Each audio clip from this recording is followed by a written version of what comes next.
that. Years later, after I took part in a number of neuroscience studies, one of the things I learned from those studies is that there's significant evidence that autistic people are more powerfully affected than non-autistic people by things that we see.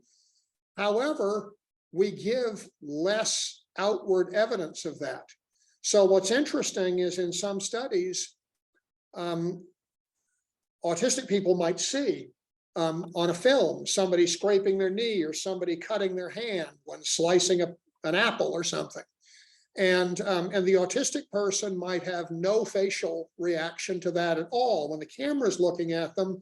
But then if you were looking at skin conductance, you saw that they broke out in a sweat. Seeing that, you would see that their heart rate sped up, but you couldn't see that. You could only measure it.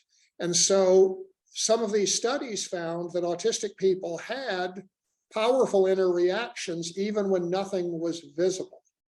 And that's a really significant thing. And what it shows is that this is a two-way street. Just as I can't look at you and discern if your smile means you think I'm sweet or a fool, you can't look at me and accurately discern how I feel about you or what I am thinking. And the only difference between us is if you're not an autistic person, you come to the encounter with a lifetime of reading other people's faces and bodies and making reasonably good judgments. And I come to the same exchange with a lifetime of failure.